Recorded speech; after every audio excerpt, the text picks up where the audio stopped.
Jake, welcome to the podcast. Thank you very much for coming. Thanks for having me, and it's great to be in person. I know it's your first. Yeah. Hopefully it's not your last. Yes, this is my first experience of doing it in person. So it's a bit Heath Robinson at the moment. So we're sort of making it work, if I'm honest with you. So we'll see how it goes. But look, Jake, for people that are listening and, who is Jake and what do you do? So I'm from North Oxford, a village just north of Oxford. That's where I'm based. I'm a software engineer first and foremost, and a founder of Move Faster AI. It's a whole platform that we're building in order to add AI agents, essentially in traditional AI, into the mortgage broker workflow. So a mortgage broker can hopefully write all of the business in the world that they want without having to do any of the admin. So, Yeah. I mean, that sounds good to me. And then alongside that, I make content around AI and implementation on my LinkedIn and TikTok, which I base around my impact framework, which has kind of a dual purpose. It tells business owners and business leaders how they should perhaps go around implementing AI into their business already, what tools they can use, what processes they should follow. And the duality of that means that also the people that are in meetings that are talking about AI, I want to be able to give them the opportunity to make an informed decision or make a comment with some purpose behind it. So that's about me. Amazing. I think that the AI subject is only just starting. We're very much at the start of the journey yet. And there's so much that's going on with it. I think that it's almost impossible to really make it stand out from where it really is already, where it's going to get to. If you think back to the days of social media. I don't even think going back that far. I think we can relate AI most to the Industrial Revolution in how that it's going to change work. And totally. if we all go back to when work was before laptops and the internet and emails, I can't even imagine how people used to work before, like sending an email to someone if you're doing work in China or abroad. Like it took you a week, you had to fly someone or send a letter. And that's going to be how AI grows, or the most relatable way to explain how AI growth is going, because it's just an ever increasing, ever becoming more intelligent in the space. Yeah, and that is exactly that. I remember 20 years ago when people said social media was a fad, like, and it's never going to last, it's never going to stick around. Yet we can see how that's transformed just in recent years. Yeah. And if we now take the AI concept into how it can adapt and change, I'm really keen to get into this conversation about what it actually means for business owners, how they actually can utilize it in their business. And then I'd love to get into your impact framework. That sounds amazing. So I'm looking forward to that. That sounds great.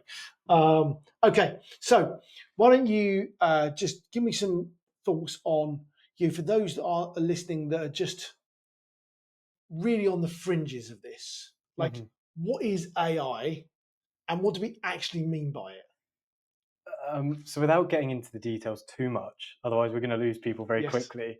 What AI is, essentially down to the bones, is trying to predict what word comes next. In its simplest format, it's a generative pre-trained transformer. So what you're communicating with, if you use ChatGPT or Claude or Perplexity, all of those models are pre-trained. So any current affairs, or if you relate it to anything that's coming up, it won't necessarily know about because its knowledge cuts off. So that is what AI is in its simplest concept, if that makes sense. Okay, so you talked about some very long words there that I definitely didn't understand. So just break it down even more. So you talked about ChatGPT and Claude and all these other things. What does that actually mean? What are they? They're essentially big prediction models. Okay. So they're trained on millions, if not billions, of lines of data, Word, Wikipedia, all of the documents that you can possibly imagine that are on the internet. They kind of have combined them and trained a model in order to predict what word would come next and how to answer your question the best, which sounds massively overkill for you asking it a question on how to do something, which it is. Because a lot of people are using it at the moment just like they would Google. Yeah. Instead of going to Google, they're just using ChatGPT, which I'm not saying that people shouldn't do, because you're getting a central point of truth or a point of truth rather than 20 ads. I mean, the ads will come, but ultimately you're getting a response based just like you would do if you went to Google. Exactly that. But that's not really what it's for, like to really get the most out of it. You're right. Yeah. I mean, it has a purpose there. It really does. And it really is there to kind of, I think Google will you can already see with Google, when you type a question into Google now, it gives you the AI response Yes. early. So it's really important for businesses to get into that section of Google where the AI knows that you're there, it knows what you do. And when people search for a question about your business, you're the first one to come in that section, because that would be what people click on. Yeah, that's interesting, isn't it? Because that search engine optimization is AI engine optimization or something along those lines that I don't think we've even got to really yet. You know, We have, yeah. It's becoming a more present thing where instead of Google's crawlers that are scraping your website to get all the data around what you do, what you're about, now the AI's scrapers and robots are accessing your data. And if you don't have the right setup on your website, for example, Yep. they won't be able to find the content in the right places like it is currently with SEO. but and that's an interesting point. So let's start there because virtually every person listening to this will probably have a website. Mm-hmm. And I think this is a great place to start. Of if you've got a website and you're currently ranking on SEO, you're Mm-hmm. being found in some way or another. Ultimately, that will go into a different, perhaps this AI model. So you talked about having AI, you've been able to crawl your site. Mm-hmm. How does that differ between Google and AI platforms? Is very much the same. Just your wording and descriptions around how pages are laid out are sometimes a bit different, Yep. but it's not too dissimilar. You're just kind of giving it the option or the permission sometimes to come into your site and have a look around and figure out what is where and what does what and who does what and kind of what services you offer. But unless you give it that guide, it's going to struggle sometimes to find that information. And I said before, they're all pre-trained. Yes. So you can do stuff as well where you can go to ChatGPT or Claude or another model and ask it a question that a user might ask it to find your website. Yep. And then if you reply to that question, if it finds your website and say, okay, great, that does exactly what I want, that's exactly what I need, then it will remember that for the next time a model comes out. It might just increase your chances of showing up there because more people have said, yes, this is fantastic and this is what I want. So can you pre-train ChatGPT with your own information at your end? So I can go on to ChatGPT today and say, "Hey, Andy G. Hooper, Business Insider Secrets, best podcast you're ever going to listen to for business advice." And if someone comes that goes in and says business advice for 1 million turnover businesses, I would come up potentially. Potentially, yes. And there are businesses that whose whole role or whose whole business is around making you show up in Yeah. ChatGPT or Yeah. in Google, in the AI summary in Google. That's what they do day in, day out. So have a look at them. They'll Yeah. definitely be able to help you rank higher, because the generation that are coming in that are using ChatGPT in school and to find the answers through university, you know, rightly or wrongly, they're using it and they're going to use it to find business if they need it. So Yeah. if you can rank higher there, you're only going to become ever more popular. Yeah, I think that the ability to use the tools at your disposal, for me as a relatively resourceful person, Mm-hmm. that is the way to go. Mm-hmm. Have all the tools available to you. You know, there was a thing today about AI's Q being like 140 or something, Mm-hmm. and the average human is 100. Mm-hmm. So in your pocket as a piece of as disposable, you've got someone with a higher IQ than you that can help you out of virtually everything. Mm-hmm. If you want to know who won the World War, who was the king in, and who was the queen in, and when did this person do this and this person, it's all there for you. Yeah. It can give you that. Mm-hmm. At literally the moment's notice, and Google can do a lot of that too. This Yeah. is not new. This is not new stuff, Mm-hmm. but I think the way it could be used is much better. All right, so a lot of the things that people sort of consider are, how can I use AI in my business? Mm-hmm. So, what are typically the ways that people are using AI in their business to just start moving in that direction? A lot of business owners sit there and think, how can I use AI? And they go, I know what, I'm going to make an AI agent that can automate everyone in my business. I'm going to become an AI mortgage broker in our case. It doesn't quite work like that. There are a couple of steps in between you getting to that point. And there's change management as well that you have to foster in, and how your people also cope with the change, which leads me to my little impact framework that I made just for you, Andy, because I know you like frameworks. No, I love a framework. I love a framework. Before we get to the framework, that change management piece I think is really powerful because a lot of employees at the moment definitely think, oh my God, I'm going to be out of a job. Hmm. Some people, it's not even on their radar, and they're the ones that are going to be out of a job. Sometimes, yes. I think that we're looking at it from our business perspective of not how we can lose people, but how we can take the legwork out of jobs, how Yeah. we can streamline jobs and make people's jobs easier, faster, and smoother. I don't know whether that's the ideal right or wrong, but that's definitely where we're going with it. And I think that's the powerful piece. Yeah, you're somewhat right. I think last year we helped over 10 businesses through a data consultancy kind of company that we had that led to Move Faster actually. Um, but part of that process was going in and training and doing all of the kind of staff change management and what happens after you put AI into a business. Yeah. And it's fascinating what actually happens. So what most people's brain either goes to, like you said, is it's going to take my job. I Yeah. need to start looking, Yeah. or they're not worried at all. Yeah. And what actually happens is the stuff that AI is useful for Yeah. and the stuff that it adds value to your business is normally the stuff that people find boring. It's the spreadsheets, it's updating the information. What Yeah. what people find actually like genuinely that gives them purpose in a job, in I don't know if they work in sales or is actually speaking to people and Yeah. having this human connection here. And then everything behind the scenes, great, you can use AI for that, but A, that increases Mm. um, your kind of enjoyment in your job. B, for the business, typically you're doing or turning over more with the same amount of people because they enjoy what they do. A lot of their work, 70% of it that was done in spreadsheets Yeah. and normally in Trello or whatever tools you use, is now done by an agent, let's say. Yeah. So it's actually a pretty good deal for everyone involved. Interesting you said that about, it's the back office stuff, the back Mhm. office function almost. The I want to call it the boring work, but there's a lot of people that don't want to talk to people. Mhm. Their job isn't about talking to people, it's about processing data and inputting data. Yeah. Is that where the threat comes? Somewhat, yes. But I mean, you speak to companies that have big customer service teams, customer support teams. I know Mm. you've got them, Yeah, yeah. and actually, they see it as like a massive existential threat to customer support teams, which it somewhat is, right? And when you can resolve a ticket 80% of the time using AI because actually someone's question is, how do I get a refund on this product? And they couldn't be bothered to look in your help center. Yeah. Well, actually, that's good for the person because they don't have to answer this silly question. 100%. And the question that's really nuanced and takes a week or two of work, then they can focus all of their time and energy on helping this client who really needs their support.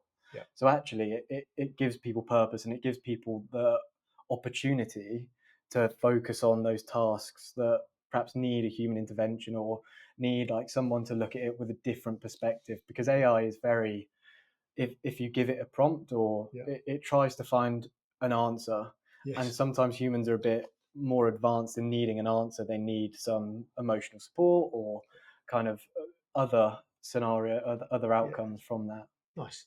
All right. Let's talk about impact. Go on. So let's give me the overview. What is impact? So it's a whole framework that I've made where I want to help businesses use AI and I want you to figure out how you can best use it that's going to increase your chances of being successful with it as well. Nice. Because if you try and implement AI straight away without even really knowing what or where it's going to fix or what improvement it's going to make, you're probably looking at it completely wrong. Yeah. So the I is Yep. for inventory, and we're not talking about stocks. We're talking about actual tasks. And I don't mean just the workflow from one person that starts here and ends there because it doesn't normally end with one person. Like if somebody's creating a report for you, for example, it starts with one of your data team perhaps, and they gather all of the data bits, they put it all together, they put it into a format for you, then you review the data, you find out what you're going to take away from it, and then you often make some action from the data from the report that somebody's given to you. So we're mapping the So like the processes process. from end to end, Okay. complete, not Yeah. just one person. We take the people out almost, and you Yeah. just look at a process as it is and what goes on. From the customer journey all the way through, or internal, or I guess it doesn't matter. Ideally Both. internal first. Internal first. So start there. And if you're not already doing this, it can be really, really helpful if somebody leaves your business and you need to bring somebody in. It can help with training. And so it's a good task to do anyway, regardless if you're going to have AI or not, because it really gets you up to speed and makes you understand what is actually going on. Because that is also a problem as well, where business leaders are sometimes so far removed that they don't see what is going on day to day. And that can be a problem. Okay, nice. Running a business that's turning over between 1 and 3 million can feel like a solitary journey. But what if you could tap into a supportive community dedicated to helping you overcome obstacles and consistently scale? Our free STEMS community is just that, a space where business leaders like you come together for practical advice, support, and invaluable insights. It's positive, friendly, and designed exclusively to help you confidently navigate your next growth milestone.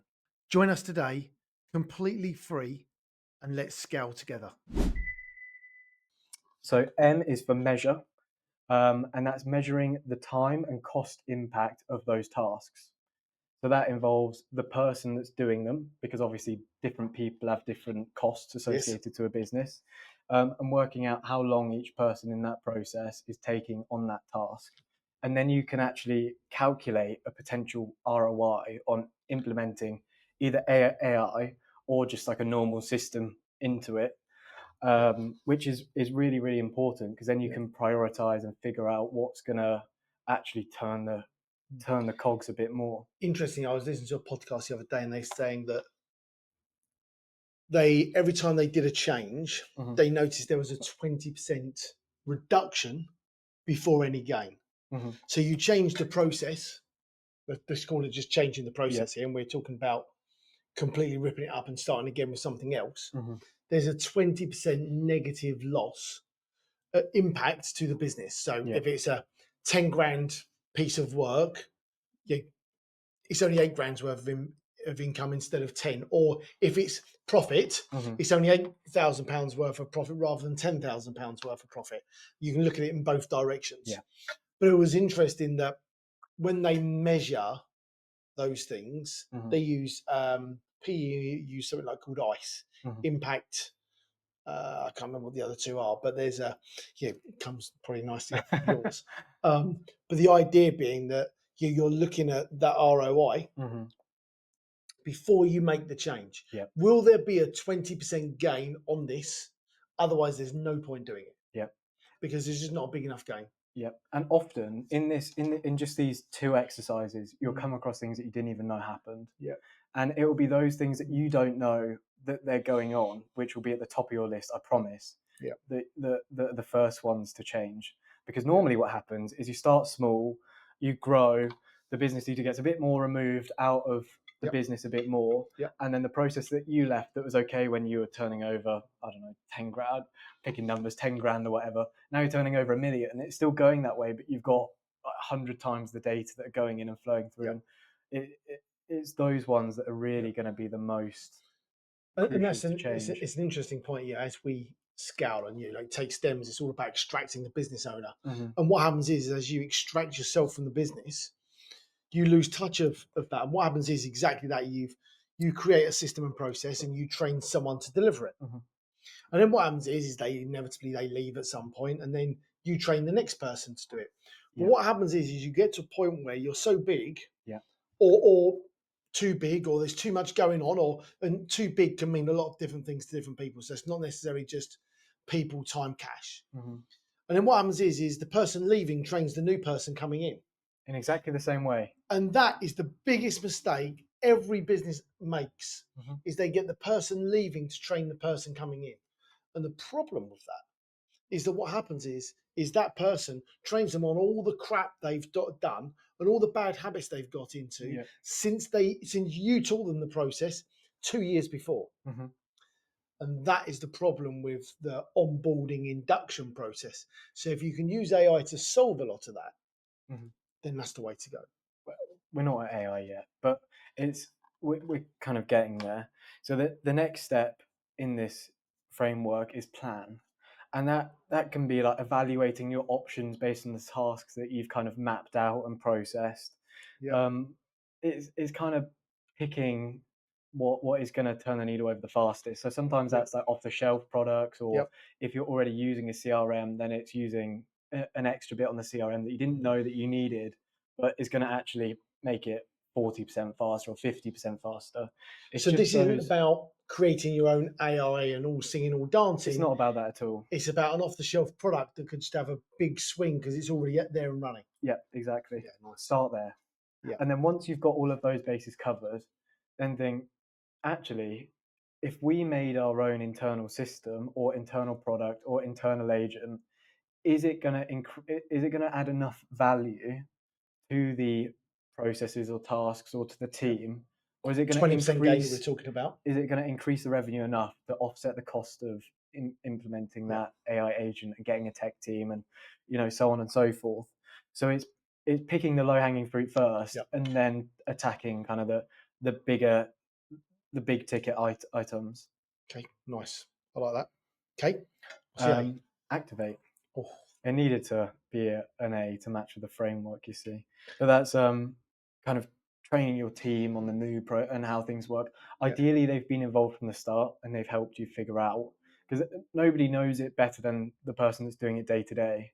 So you want to keep them in the loop from the start Yep. and keep them involved, almost make them own the project and train that almost entrepreneurial mind in the person, Yep. because that's what you're really going to need to take your business to the next level. Yep.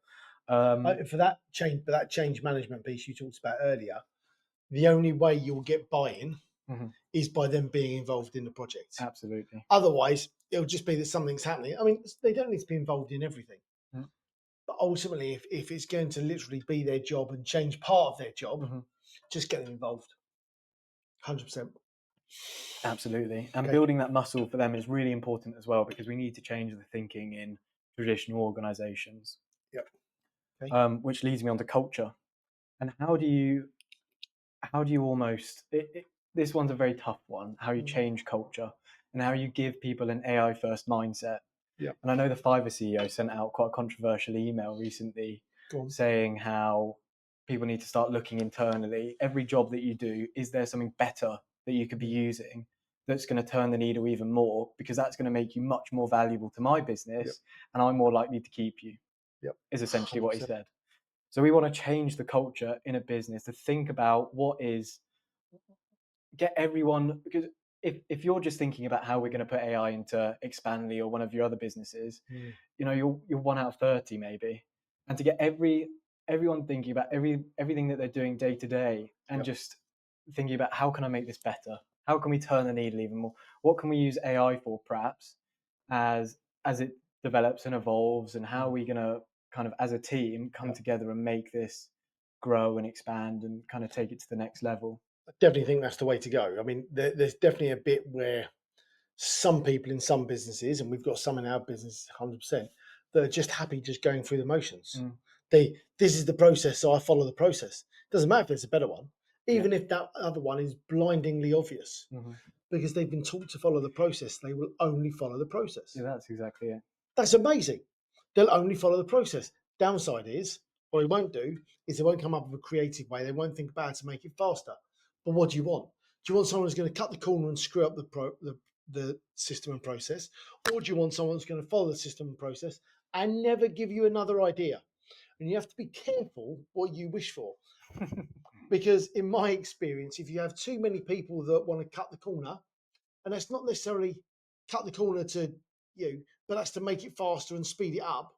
If you Mhm. have too many of those and not enough people following the system and process and doing it, what you end up with is loads of broken processes and no one following the process. Mhm.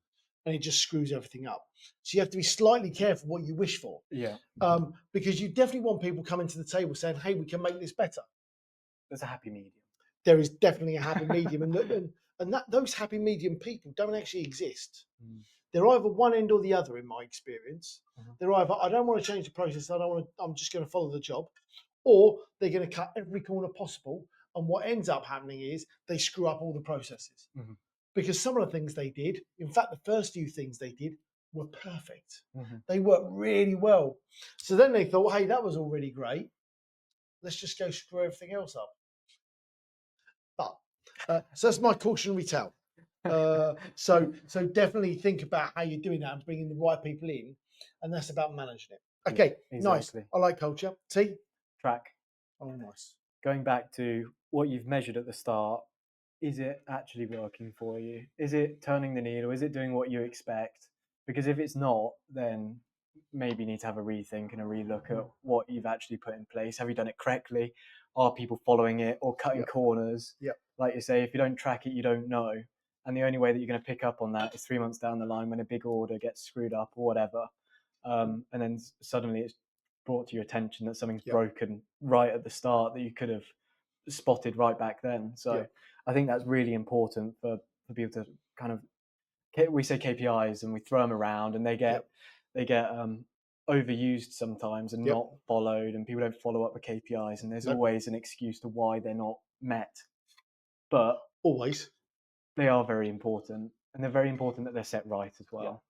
We have, along with our KPIs, we have what we call CSFs, so critical success factors. Mm-hmm. So where is the critical success along that journey? Mm-hmm. Because you might have a KPI and every job is different, right? So and the client's journey is different. So that critical success factor, what's the balancing point? Because you've got your target, Mm-hmm. over here somewhere, Mm-hmm. and you've got where they are. What's the balancing point, the tipping point that goes what we need? Yeah. So we use critical success factors inside KPIs to make sure we're getting to the next level.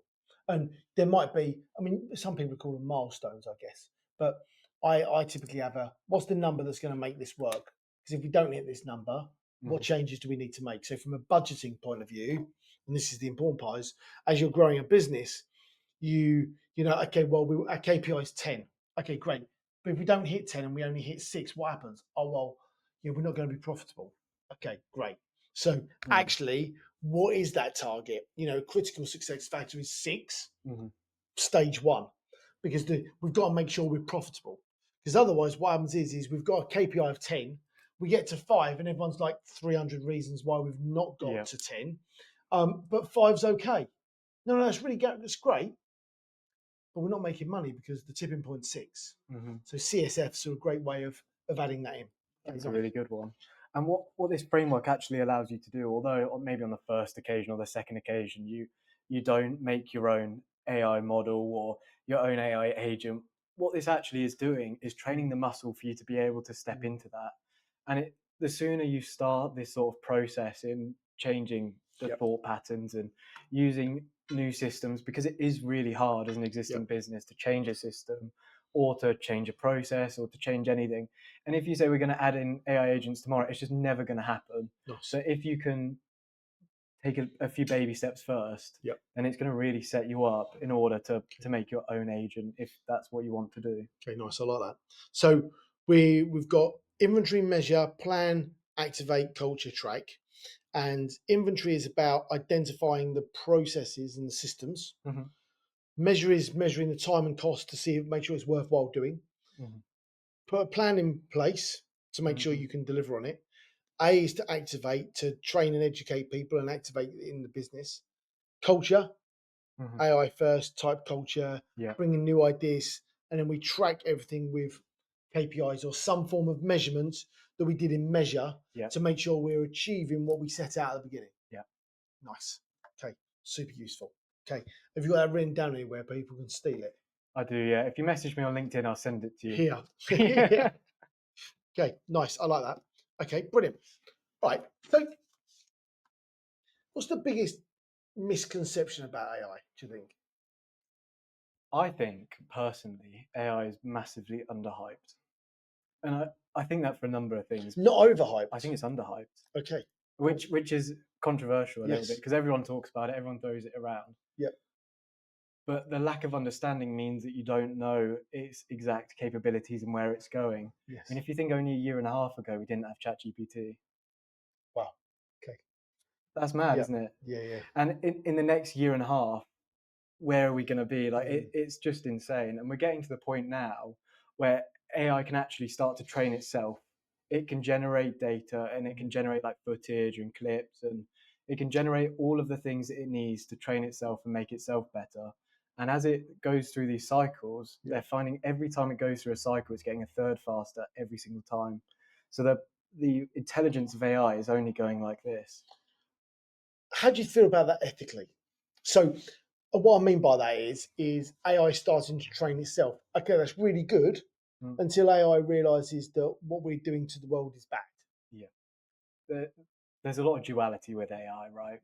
We want AI to solve cancer. 100%.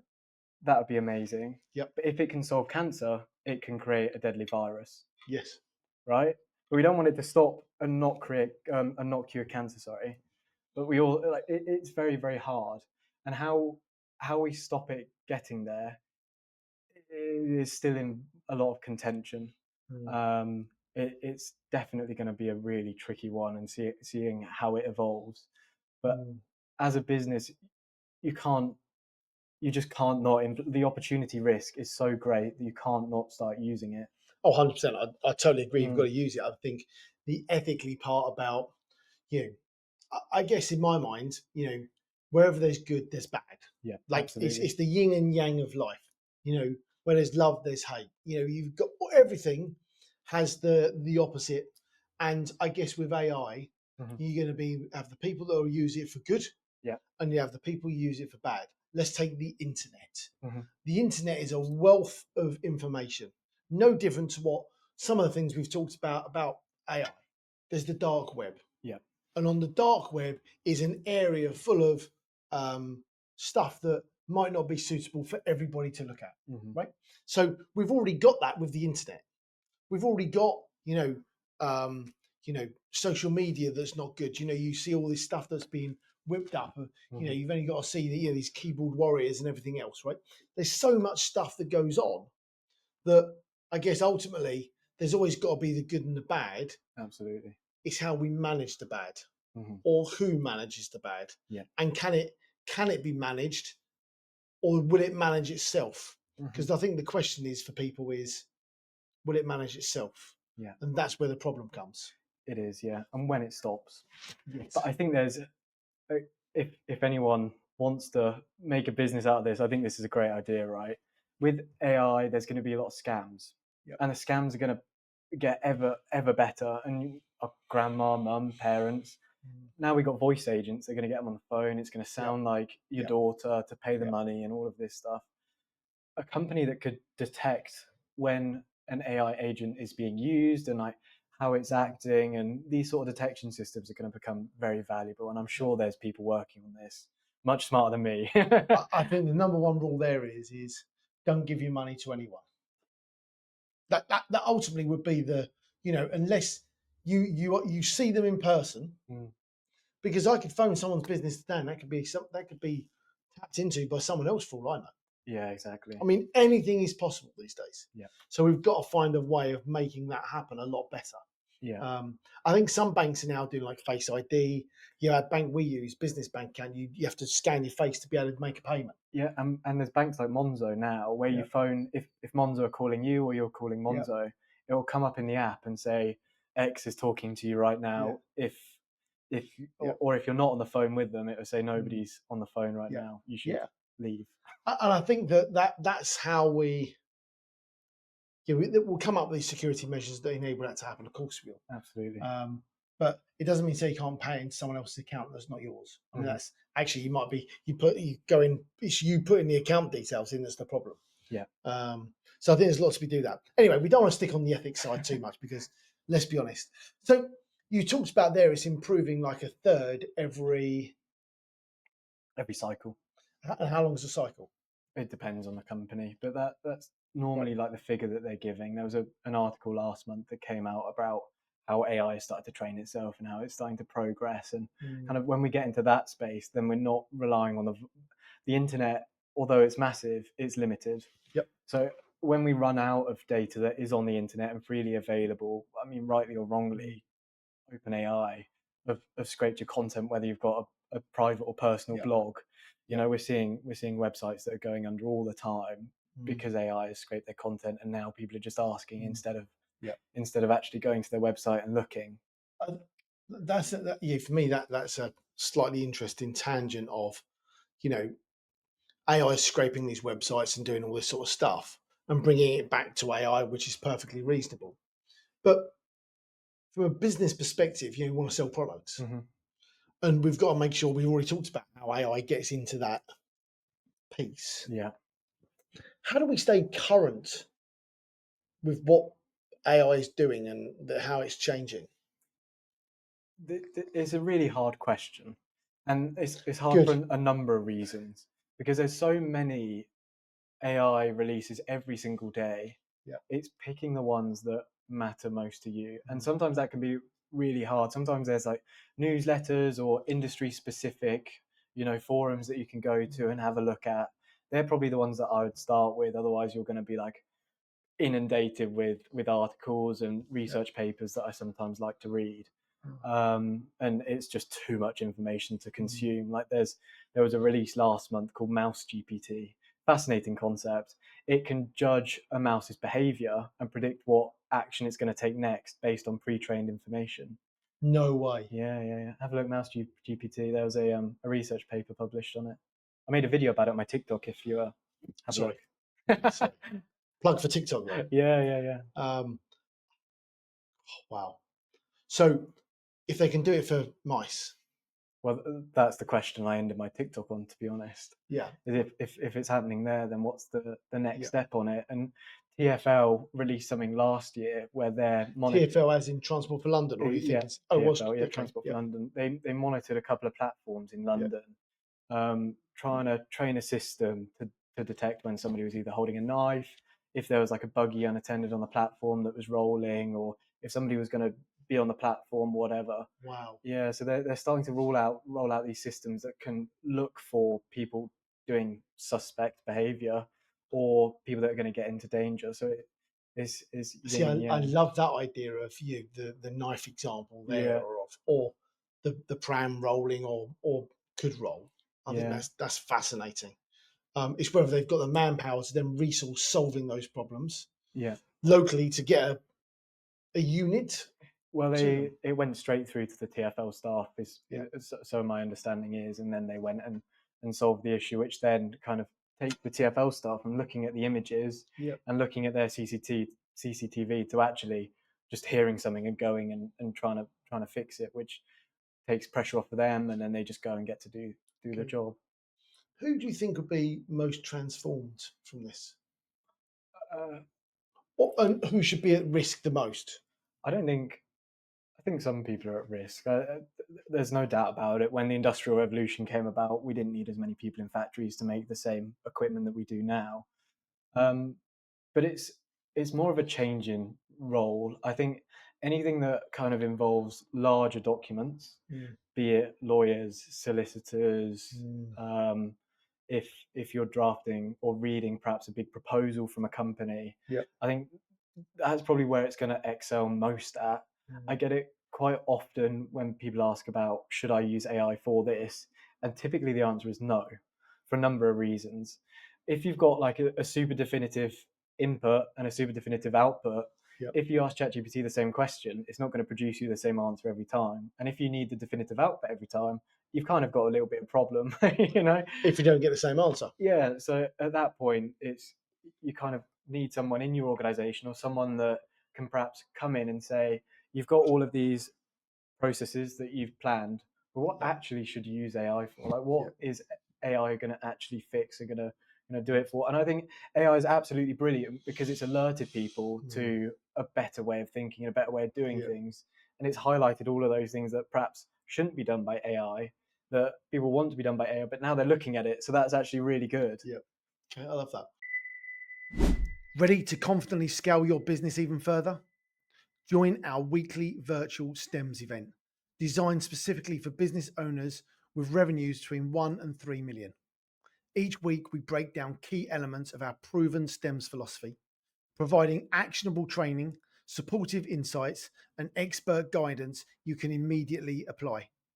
It's a welcoming environment entirely focused on empowering you to grow sustainably and successfully. Reserve your spot at our next event It's your opportunity to unlock your next level of business success. Link below. So, talk me through about your business you're doing with the mortgage people, because I think that's fascinating. Yeah. So my goal in the next 5 years is to speed up the house buying journey by at least 50%. Okay, so at the moment it takes 3 months, Four. 4 months. Yeah. Is 4 months the average? Yep. No way. Yeah. Okay, so your target is to reduce that by 50% Yep. with the clients you use. Yep. Yeah. So Okay.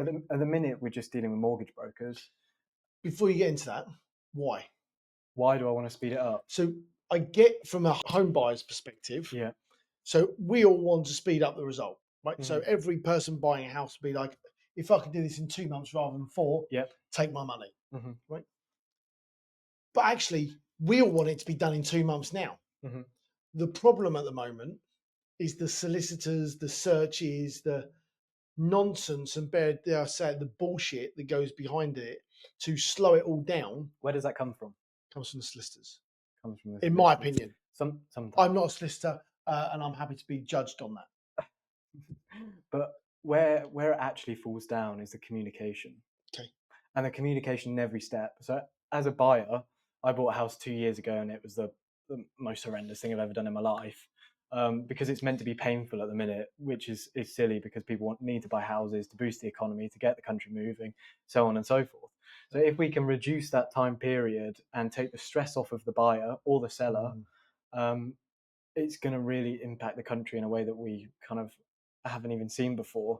So we want to start with mortgage brokers. Yep. And like I said to you earlier, Why mortgage brokers? Are they first in the chain? um, it's just how it kind of happened Okay. with the business. Yeah. We met a mortgage broker last year. He had this great idea, and then we've kind of ran with it. Okay. So now I've got no history in mortgages, but now I know a lot about them coincidentally. So we're starting there, and it kind of works for everyone. Yep. So you've got your mortgage broker. They write the business to the client. The client then gets the mortgage in principle or whatever, takes it to the solicitors, estate agents, buys a house, etc. So they actually coincidentally are the first people in the chain. But what goes on behind the scenes of a mortgage broker is in between the speaking to customers and writing business and checking things, there's a great deal of admin. Okay. So checking documents, your affordability, what goes Yep. on. There's infinite amounts of checks that goes on to make sure that you can afford and have the cash to buy the house, which Yep. is very important for lenders because it matters a lot to them because they don't want to lose out and we don't want 2008 all over again. And then sifting through all of your documents that you put together and trying to find your mortgage is incredibly hard. Yep. I mean, there's like 12,000, I think, more mortgage products out there at the moment. So you try and imagine you've got this whole criteria and you're trying to find the absolute best deal you can for your client in 12,000. They're changing every day. Yep. Good luck. Yeah. You're going to go with the one that you went with last time and it might not be the better. Well, and that is exactly what happens, isn't it? They Yeah. end up with their preferred supplier. Yeah. Sometimes that's because they're getting the bigger commission from that supplier. Sometimes. And or they got an iPad from them last month, or all this other stuff that probably shouldn't be going on that probably still does. I don't know about any of that. So okay, well that's how it all works. That's the mortgage brokers get a fee per They do one. get a fee, yeah. And when they want to sell, they've got a favourite product. It's normally because they get paid more commission on that one at the time. Yeah. And that's how. I mean, I don't know whether that's the case now, but that's definitely how it used to be. Yeah. And then it used to be like, well, if you do more than 10 this month, we'll give you an iPad. And if you do like how it's just a sales process. Yeah. The mortgage company is a sales process. Well, we've got these people all selling our product. Well, how do we get them to sell more of our product? Yeah, Because absolutely. ultimately, they make more than enough money. Mm-hmm. I do think that there was some changes that happened in that industry to stop that. Yeah, I don't know if you can like- accept an iPad now, but anyway, we digress. So starting with the broker means that all of the stuff behind the scenes that goes on, Yep. we want to eventually automate. So when Okay. you're on the phone to your broker, what would be amazing to happen is to transcribe that conversation real time Yeah. and do all of the admin work for you in the background so that you're just focused, your sole focus is on writing business, Yep. which is good for your firm, it's good Yep. for the client because they almost don't care what goes on behind the scenes as Yep. long as they're getting the best deal, right? Yep. It's all we care about, and they get to still speak to you. I don't think we'll come into a time. There will be an option to have an AI mortgage broker, but I don't think that's the way it's going. I think human interaction and humans in the loop of you buying the biggest purchase of your whole entire life is very valuable. I think that's it. I think you almost you want to talk to someone You do. to feel you can do it all online. I think, to be fair, the first one we ever did, we did with someone. The second one we did with someone. Third one didn't speak to anyone. Fourth one didn't. I mean, and actually, when you get to renewal now, the last time we did speak to someone because that was let's say it was 18 months ago when the rates are changing quite a lot. So we locked in 6 months out a price, and then we met with the mortgage broker every single month to make sure we were getting the best possible rate. Yeah. Which is where you want to speak to someone. You want to Yeah. feel that, And if you're buying your first house, you're it's even spending worse. 200-300 grand A on lot of money. your whole life savings Yeah. almost on one thing. 100%. We saw it with Kazoo when you take the human out of the loop. In Kazoo, for example, you buy a car online. Yep. It didn't go so well, so we don't want that to happen. No, it didn't, did it? It did not. And Was that because they were a bigger purchase? Anyway, that's a different story. They're probably over leveraged. But yeah, well, I mean, people have tried buying cars online and car marketplaces, and if you've got the supply and the demand, then maybe you can make it work, like BCA do sometimes. Yes. But they've got the whole process, and it's all kind of in their ecosystem, which kind of makes sense. But anyway, I digress. So the mortgage broker is the first point in the chain. Yeah. Then the idea is then that everything's done via the system in the background. Yeah. Yes. That's the ultimate end goal, and we'd love Yes. to get there. What happens next is your solicitor gets in touch. And so, all the documents that you sent to the mortgage broker, I need them as well to calculate your affordability and do whatnot with everything else. You're like, okay, great. So I've sent all of my documents to him. Yep. Now I have to send all my documents to her as well. Yep. There must be a better way to do this, surely. 100%. So if we can connect up everyone in the chain to give them the documents that they need at the right point, and also connect the professionals in the background, because the mortgage broker doesn't get paid until the house completes. Yep. So the mortgage broker is asking the client, when's it going through? The client's asking the estate agent's asking the seller. Yep. If you can connect everyone in the background and everyone's in the loop, everyone's up to date, you can all agree a date. So interestingly, when we buy businesses or sell businesses, we have what we call a data room.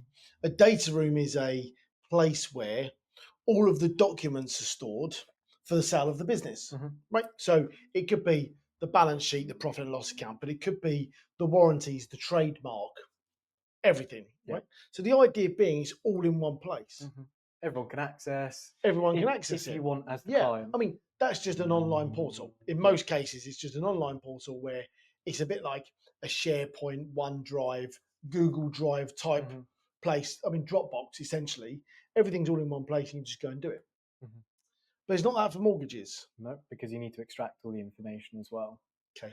And if you're a mortgage broker, you want to know if someone's got life insurance, home insurance, all of these other products that you can also upsell to a client if you want to.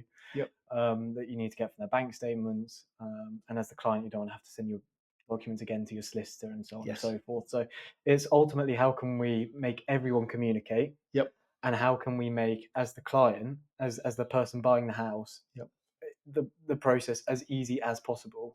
Okay. And that's where the real value add is for me, because in 5 years' time, if I buy another house, I do not want it to take 4 months. and that's what it does. Yeah. So the whole process is to enable everything to be in one place, searchable, reviewable, editable, or not necessarily editable, but and ChatGPT style as well. You can ask questions, what's going on.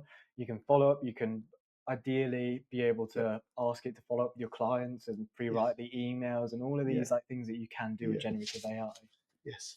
So then it will give you all that information all in one place, which in theory will speed it up. So who pays for it? The professionals in the background. So the professionals in the background. So the professionals. But if it's going to be shared between the mortgage broker, the solicitor, and everyone, who's going to pay for it? Chunk each. A chunk each. Yeah. Okay. They're all. So we've got one core back end essentially, and then all of the apps are split off of that back end. So they all talk to each other, but they're all they will be all individual systems for your profession, if that makes sense. And I guess the idea of doing is because they're the ones who are going to pay the most for it. Hmm. But is that the right way of doing it? So I'm not questioning your model here, but my question would be is who's ultimately wants it to be the fastest possible journey possible? The home buyer. Is it though? Well, As in as my a mind it is. I don't know that. as a mortgage broker, if you can Yes. speed up that cycle down to Yes. 2 months, the risk of a sale going through Yes. or the risk of, I don't know, something happening in the chain Yes. gets greater the longer you wait. Yes. So if you can say, actually, I'm going to reduce it to 2 months, the Yes. average house buying journey, then I can get my commission a bit quicker and the risk to me is a lot Yep. less. Yes. 100%. So ultimately, it's them that are going to benefit the most. It's just very convenient for the client. So do you think the mortgage broker will be the one that actually bears the cost in most cases? I think everyone will bear the cost if they want to use the system because it will Right. have different.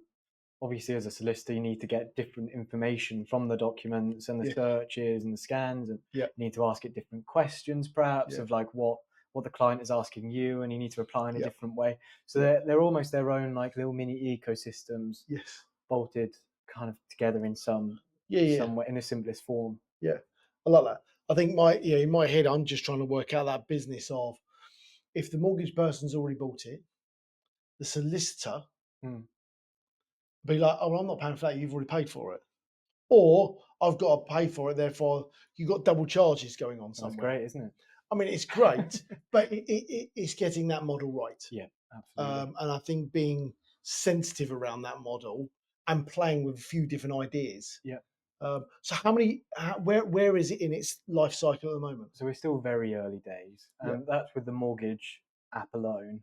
yeah, We're aiming to release it to a few more brokers. We got one using it at the moment, but we yeah, plan to release it to a few more in yeah. September, Nice. and then by the end of the year, we want to grow to a few more, and so on and so forth. But we want very almost steady growth just to make sure that it's doing what we want and it's growing how we Yeah, like it. And when we're ready to scale a bit faster, then yeah, we'll have something that's actually fully fit for purpose and can be used yeah, by X number of people, and we know it's adding a lot of value. Because if yeah, it might not add a lot of value, and yeah, then well, we need to reconsider the direction that we take the product and yeah, the service.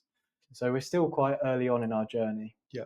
Okay, I like that. And so, you typical client then, are you looking for in that journey mortgage brokers, Yep, solicitors? mortgage brokers Okay. that are forward thinking, and that's the catch, right? Yep. So if as a mortgage broker you want to write more business, Yep. then we should probably be in touch. Nice. Okay. So, any mortgage brokers, reach out. Yeah, please. 100%. Okay, nice. All right, a couple more questions for me, and then I'm going to go from there. So, how do we make? No, let me rephrase that. A business wants to start adopting AI. Hmm. Where should they start? My impact framework. Impact framework. Okay, I like Yeah, that. well, Okay. that's great because it kind of teaches you that muscle of where you should start Yep. implementing it. Because the worst thing in the world that you can do with AI Yep. is say that you want it to do X without knowing what's going on. And Yep. this is actually, funnily enough, a problem with AI is that we Yep. don't know what steps it's taking to produce an output. Yep. And people are tracing that back and working on that and figuring it out so we can Yep. make sure it's doing the right thing. But ultimately, it needs to have, or you need to have someone to teach it to do the right things. Yep. And to do that, you need to plan out your processes. So step one is identify all the processes. Yeah, Then step two is to then measure those and yeah, identify the ROI on it. yeah, Right. yeah.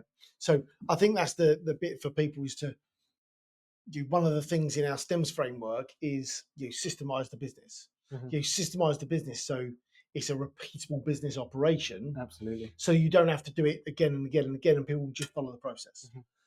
If you're at that stage and I guess you've already got that, you're in a strong position.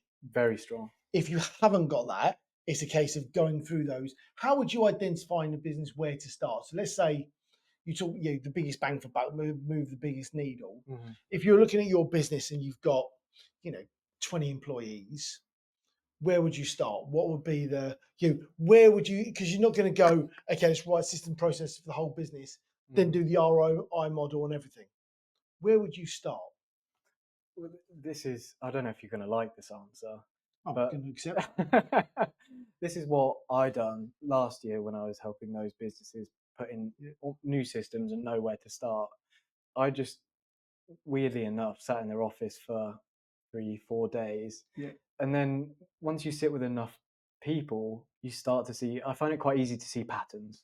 Yeah. So I find patterns in behavior, in workflows, in data, and you Yeah. kind of pick the lowest hanging fruit. But often, if you've done something and you've passed it down to someone else, Yeah. you know that they're doing it and you know what their time is being spent on. Yeah. So if you can see that you've got, I don't know, 20 people in your team, Yeah. where are they spent? Like, get them to almost do it themselves. Yeah. Where are they spending their time? From when they sit down at their desk, what goes on in your day? Like, how do you do it? Yeah. Like, just make it really easy. I'm not saying that you have to do it yourself, but you're kind of empowering people to kind of do it on their own a little bit, because that's really important. And I don't think people quite understand enough what goes on day to day. And I know you're trying to extract people from the day to day, but I think it's really important to know the goings on, because then you know what you can improve, or at least where time is being spent. Yeah. Because Nice. ultimately, you don't want 90% of the time to be spent on onboarding, because then onboarding is broken. Yes. But you don't know that until you ask people what you're doing. And that, I think there's a piece around how you deliver that. If you, and I've done this in the past, where you ask the team to write down what they're doing and how they're doing it, all sounds really reasonable. Just write down what you do. Why have I got to do that? You need to give people the backstory, the structure, the reasons why. And it's not, oh well, we need to do this because we're going to bring in AI, because the first place they'll go is they're going to try and get rid of me. Yeah. So you need to, the change management we talked about at the It's beginning. a very sensitive process. 100%. And you almost need to hold people's hands through it and hold them to account. You need to be held to account that you're actually doing it and getting the answers from people, because excuses always happen. You're always going to get an excuse, and things have happened this week and this week's different to last week, but actually 90% of it is the same. So how do you manage and judge that situation is all down to almost a company level and the culture existing in a business. Because if you have a forward thinking culture already, it becomes quite easy when you sell the vision and the dream of what's going to happen and how people's work is going to change. And you get to do, if you like speaking to people, you get to speak to people more, or you get to look at hard problems if you like solving hard problems. It's selling the journey behind, this is where we want to get to, and these are the steps that we need to take in between to get to this final step, and we're going to do it again and again and again. But maybe don't say that. But I think it's really well, you important. just have, you told everyone. Yeah, nobody's listening anyway, it's okay. Yeah. Probably fair, very fair point. Okay, Jake, look, loads of stuff on AI there. If people want to get in touch with you and learn more, why should they do that? How can you help them, and how do they do it? If you want to reach out to me, the best place is LinkedIn. Connect with me, message me. If you're thinking about putting AI into your business, just drop me a message and I'll sit on a call with you for half an hour, and we can talk through what you want to do, my opinions on what you're trying to do, because often having an informed decision is very, very valuable. Because if you don't know the goings on and what the impact could potentially be, then it's a very cloudy space. So just drop me a message. I'm very friendly. He is, I can vouch for. Jake, thank you very much. No, thank you. That was Business Insider Secrets. Thank you very much for listening. And until the next time, we'll see you on the next episode. And that's it for this week's episode. If you made it this far, I'd love it if you could spend just one moment to go and like and subscribe, because it really, really helps the channel and it gives us the ability to really bring in the best guests we possibly can. Big shout out to our sponsors, Expandly. Thank you very much for sponsoring this episode. It's an international management tool that enables all of your compliance, all of your logistics, and all of your online sales channels to be centrally managed all in one place. So it's easy for you to use, easy for you to expand, and gives you the ability to compete on a much larger scale with the global businesses. My name's Andy, and this was the Business Insider Secrets podcast.